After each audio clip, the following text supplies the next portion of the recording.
Baik, ya. Jadi parameter teknis itu adalah untuk menentukan ya agar usaha kita itu terlihat apakah berjalan sesuai rencana atau tidak ya seperti itu. Setiap usaha apapun itu baik usaha yang lain atau peternakan gitu, kita harus membuat itu agar kita tahu kita tuh berhasil enggak mengarah pada tujuan yang kita harapkan. Maka kita harus membuat parameternya. Jadi kita mengelola ya kita harus punya parameter keberhasilan kita. Nah, dalam pengelolaan usaha peternakan sapi perah di mana pemeliharaan ada di situ, berarti harus ada parameter teknisnya ya, begitu. Untuk melihat apakah usaha kita berjalan atau tidak. Gitu ya, seperti itu. Jadi parameter di sini kita akan belajar mengenai bagaimana membuat suatu parameter dalam tata laksana peternakan sapi perah. Di antaranya dilihat misalnya dari modalnya, berarti sapi perah. Berarti kita harus buat parameter dari populasinya gitu. Kemudian pakannya, berarti kita harus buat parameter pakannya. Artinya gini, kita berupaya memberi pakan. Kalau misalnya pakan itu berhasil, apa parameter pakan itu? Apa upaya kita memberi makan itu berhasil? Begitu juga populasi, apa parameternya agar orang tahu bahwa upaya kita berhasil. Nah, gitu. Kemudian parameter reproduksi, apa parameter keberhasilan reproduksi? Nah, ini kita belajar di sini. Jadi kita belajar menyusun kemudian menghitung parameter teknis ya, seperti itu. Nah, jadi parameter teknis itu diperoleh dari data teknis performa sapi perah ya. Performa di sini dalam artian tampilan, misalnya sapinya bagus, sapinya kokoh, tahan penyakit. Nah, itu performa ya. Atau misalnya kinerja, apa yang telah sapi berikan kepada kita. Kinerja itu. Misalnya dalam hal apa? Dalam hal menghasilkan susu, dalam hal menghasilkan daging, itu namanya performa. Maka parameter teknis itu memperhitungkan juga data teknis performa sapi perah. Di mana data itu diperoleh? Nah, diperoleh dari hasil rata-rata performa sapi perah. Dalam apa? Dalam mengevaluasi peternakan.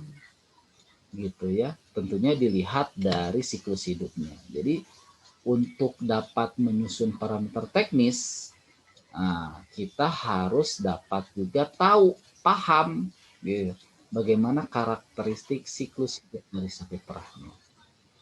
Kemudian kita harus tahu apa? Mengetahui parameter yang biasa digunakan. Untuk membuat parameter teknis ini, Anda bisa buat sendiri atau Anda menggunakan parameter-parameter yang biasa digunakan dalam usaha peternakan sapi perah. Ya. Kemudian juga untuk mengatur komposisi dari populasi ternak sapi perah.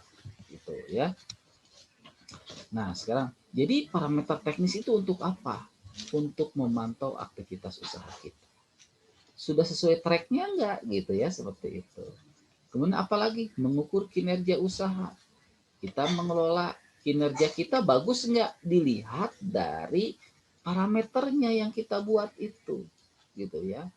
Kemudian untuk menyelaraskan kegiatan-kegiatan dengan tujuan yang akan dicapai. Jadi setiap kegiatan-kegiatan itu harus selaras dengan tujuan. Berarti tujuan usahanya apa? Misalnya untuk profit. Iya, iya, profit. Profitnya seperti apa? Berarti profitnya susunya banyak, misalnya ya. Reproduksinya misalnya harus berkesinambungan, begitu ya, seperti itu. Dan lain sebagainya. Ini tujuannya. Nah. Kemudian mengevaluasi kinerja secara teknis. Jadi setiap kegiatan-kegiatan juga harus dievaluasi. Jadi dari data yang didapat misalnya, oh segini angkanya misalnya. Berarti ada yang kurang nih. Oh berarti ini nih, dalam hal teknisnya ada yang kurang misalnya. Bisa dilihat dari situ ya. Itu ya. Nah, untuk dapat menyusun parameter teknis itu ada perlu yang saya perlu informasikan nih ya. Kalau di usaha peternakan sapi perah ada yang namanya satuan ternak begitu. Satuan ternak itu ada yang dalam bentuk ekor satuannya, ada juga yang dalam bentuk satuan ternak. Kalau di barat namanya animal unit gitu ya. Atau di kita unit ternak atau satuan ternak. Gitu. Kalau dalam hal ekor ya berarti tinggal dihitung aja berapa banyaknya si sapi itu. Misalnya sapi pedet, ya pedet ya yang masih brojol dengan induknya itu dihitung 2 ekor gitu. Tapi beda kalau sudah disetarakan dengan unit ternak atau satuan ternak. Ya. Jadi lebih fair kalau pakai satuan ternak karena nggak bisa langsung dihitung ya. Hitung dulu berarti yang pedet itu hitungannya gimana nih gitu ya. Nah, ini hitung-hitungannya. Nah, di sini dihitung satu satuan ternak itu adalah sama dengan 1 ekor sapi dewasa. Artinya yang sudah berproduksi ya, begitu. Untuk satuan ternak. Nah, terus gimana untuk yang darah? Nah, satu satuan ternak itu sama dengan 2 ekor sapi darah. Artinya 1 ekor sapi darah satuan ternaknya adalah setengah. Ini. Juga kalau untuk pedet gimana? Untuk pedet satu satuan ternak itu sama dengan 4 ekor pedet. Artinya 1 ekor pedet berarti satuan ternaknya adalah 0,25. Ini yang kita gunakan. Ya, ini sumbernya dari ini ya, Dirjen Peternakan masih pakai ini gitu ya. Sebetulnya perlu direvisi ya karena di literatur yang lain ini sudah berkembang, tidak hanya begini penghitungannya ya, seperti itu. Nah, sekarang kita coba nih susun parameter populasi. Nah, itu populasi itu harus seperti apa bila kita mengelola si ternak tersebut begitu. Apakah kita misalnya semuanya pedet begitu ya, non produktif, terus gimana kita mau menghasilkan uang gitu ya, atau semuanya laktasi begitu ya, seperti itu tentunya ada pengaturan. Nah, dalam mengatur struktur populasi melalui parameter ini itu dibagi nih, ada yang produktif, ada yang non produktif begitu ya. Nah, yang produktif itu hitungannya 70%. Yang non produktif itu 30%. Ini idealnya. Jadi kalau kita menghitung parameter populasi itu antara ideal dan kurang ideal. Nah, yang idealnya produktif dan non produktif imbangannya adalah 70-30. Gimana ini hitung-hitungannya kok sampai 7-30? Nanti kita bahas gitu ya. Jadi antara produktif dan non produktif adalah 70-30. Begitu ya. Nah, non produktif itu fungsinya untuk apa? Atau apa saja gitu ya. Kita lihat apa saja sih non produktif itu. Pedet betina, darah bunting. Artinya yang ini adalah sebagai bakalan atau generasi penerus ya. Generasi penerus untuk mengganti yang produktif. Karena yang produktif tidak selalu juga produktif. Ada sakitnya, ada matinya, ada tuanya. Suatu saat kan harus diganti yang tua. Diganti sama yang non produktif, terutama yang ini. Jadi nanti digantikan ke sini. Gitu. Ada juga sebagai alat pembantu saja. Misalnya ini kalau pedet jantan untuk portofolio ya, gitu ya, kita jualnya saat sudah lepas sapi gitu, tambahan bagi pendapatan bagi usaha peternakan. Ada jantan muda, jantan dewasa, kemudian bejantan. Ini untuk treatment ya, treatment misalnya apabila ada sapi yang akan dikawinkan secara alami dan lain sebagainya. Karena usaha peternakan sapi perah di sini kita tujukan adalah untuk komersial, bukan sebagai pembibitan gitu ya. Jadi ini nggak diperhitungkan sebagai yang produktif ya. Nah, terutama yang ini nih. Kalau yang ini sebagai bakalan berarti fungsinya adalah untuk menggantikan yang produktif saat dia tidak produktif lagi. Gitu ya.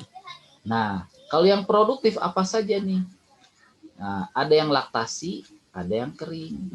Kenapa kering? Kering itu apa sih? Kering itu dihentikan pemerahannya.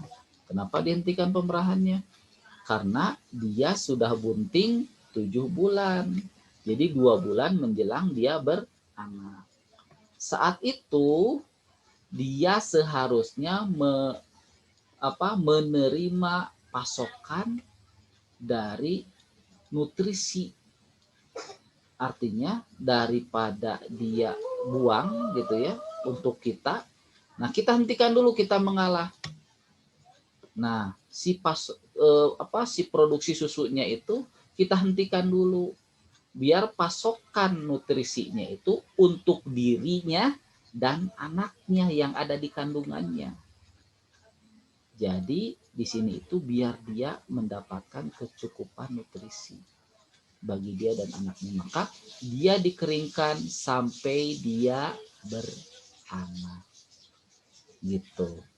Jadi kira-kira selama 2 bulan ya, kan bunting itu 9 bulan ya. 7 bulan dikeringkan, berarti 2 bulan kemudian itu dikeringkan. Ya, seperti itu. Berapa proporsinya? 85, 15. 85% untuk yang laktasi, 15% untuk yang kering. Ini adalah angka idealnya. Begitu ya, seperti itu. Nah, itu. Nah, ada juga misalnya kalau laktasi, jadi dalam suatu populasi, keseluruhan populasi, yang laktasinya itu idealnya itu adalah 60% dibanding keseluruhannya, gitu ya, seperti itu. Oke. Nah, ini gambarannya ya, untuk menjelaskan bagaimana 70-30, bagaimana 85-15. Kalau 70-30 berarti ini dengan yang ini. Ya. Ya. Coba kita lihat di sini, kita bahas dulu yang 70-30. Yang 30%-nya itu, yang 30%-nya itu adalah yang sapi muda. Ini sapi perah muda. Ini sapi perah muda, ini yang sudah dewasa. Ini yang non produktif ini fungsinya nanti sebagai pengganti untuk yang sapi perah ini. Kenapa? Karena ini kayak ini, kita lihat ada gambaran laktasi 1, laktasi 2, laktasi 3, laktasi 4. Suatu saat kan ini tua, kalau tua kan harus diganti, harus diakhir, sudah tidak produktif lagi. Jadi kalau misalnya kita memeliharanya sampai 4 kali laktasi, setelah laktasi 4 dia diakhir, berarti harus ada yang menggantikan si sapi ini. Dari sini harus ada yang menggantikan. Jadi kalau misalnya 4 laktasi nih, nah berarti 4 kelompok ya. 4 kelompok itu misalnya 1 diakhir. Yang diakhir berarti ada seperempatnya ya. Seperempatnya itu berapa? 25%. Berarti yang harus menggantikannya dari sapi perah muda itu adalah 25%. Gitu. Tapi harus ada seleksi dong di sini. Jangan sembarang bisa jadi induk. Maka lebihkanlah 25% itu jadi 30% gitu. Untuk agar masuknya ke sini lewat seleksi gitu ya. Itu. Jadi ya, nah ini gambarannya ya. Jadi ketika tadi yang laktasi pertama jadi laktasi kedua, laktasi kedua, laktasi ketiga, laktasi ketiga, laktasi keempat. Yang laktasi keempat ya di akhir karena udah tua. Tinggal ini laktasi satu diganti oleh siapa? Oleh ini. Gitu. Ini diganti oleh apa? Oleh ini. Gitu ya. Digantikan oleh ini. Gitu ya. Jadi imbangannya adalah ini 30%, yang ini 70%. Jadi produktif non produktif idealnya 70 banding 30. Begitu ya, paham ya? Oke. Nah, sekarang gimana dengan yang kita membandingkan yang produktif saja?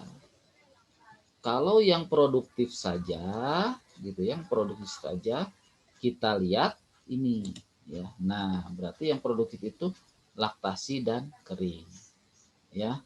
Laktasinya 85, yang keringnya 15.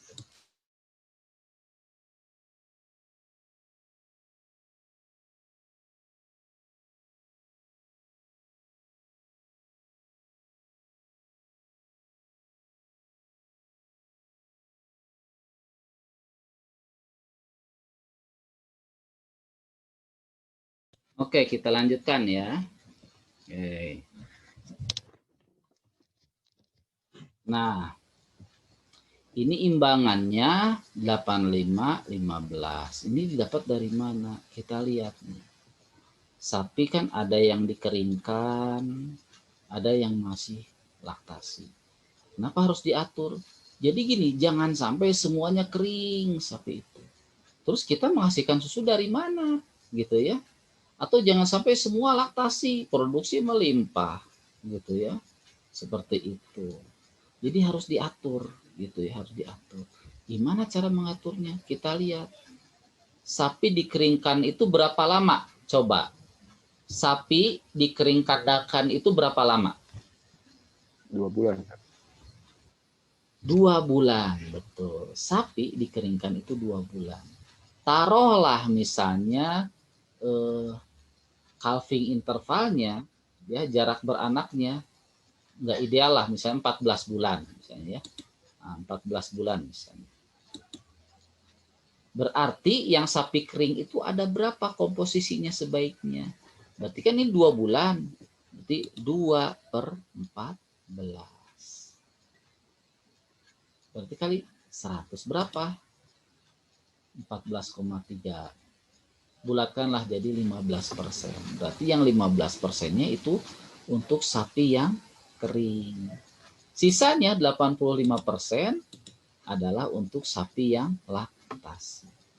Jadi 85-15 itu dari sini hitungannya. Gitu ya, seperti itu. Nah, ini hanya untuk itu saja ya, untuk keterangan tambahan kenapa kok 85-15 atau kenapa kok 70-30 gitu, seperti itu ya. Nah, kemudian kalau dalam hal pemberian pakan ada nih itunya apa namanya itu parameter teknisnya, yaitu di sini efisiensi pemberian pakan. Efisiensi pemberian ini, kalau efisiensi pemberian pakan terhadap susu nih. Kalau ini efisiensi pemberian pakan terhadap perubahan bobot badan. Ya, kalau ini itu biasanya digunakan untuk sapi perah yang telah laktasi. Yang ini. Kalau yang ini itu untuk sapi perah yang belum berproduksi atau pralaktasi. Maka cara mengevaluasinya atau cara membuat parameternya yaitu dengan perubahan bobot badan gitu ya, dengan pertambahan bobot badan. Nah, ada lagi yang lebih dalam di sini berdasarkan energi yang dia terima, si sapi itu terima. Jadi energi yang dia keluarkan lewat produksi susu dibagi dengan energi yang dia terima gitu ya, lewat pakan dalam bentuk di sini TDM. Ini ada angka konstantanya ya di sini kali 100%. Nah, inilah parameternya. Kalau tadi parameternya kan ideal dan atau tidak ideal. Kalau ini parameternya rendah, sedang, tinggi. Di sini. Kalau misalnya rendah itu 10 sampai 24% itu digolongkan rendah, ya. Gross efisiensi untuk energinya. Kemudian 25 sampai 34 sedang, 35 sampai 45 tinggi. Ibarat gitu ya. Ini parameternya.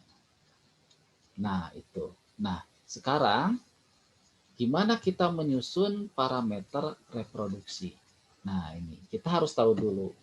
Ada umur dan bobot badan saat kawin pertama. Ingat dulu di pencatatan. Kawin beranak itu peristiwa-peristiwa penting, ya. Makanya harus dipantau lewat apa? Umur dan bobot badan.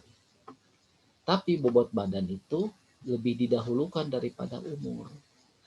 Karena inilah yang lebih dekat dalam memutuskan apakah sapi itu sudah dewasa tubuh atau masih dewasa kelamin. Itu ditentukan lebih utama dari bobot badan dibandingkan dengan umur. Gitu seperti itu ya. Kemudian ada yang namanya itu service period, days open gitu ya. Kemudian ada S per C, ada conception rate atau tingkat kebuntingan. Kemudian ini selang beranak atau calving interval. Kemudian ada juga calving index atau calving rate ya, indeks beranak gitu ya. Itu dalam menyusun parameter reproduksi ya itu. Nah,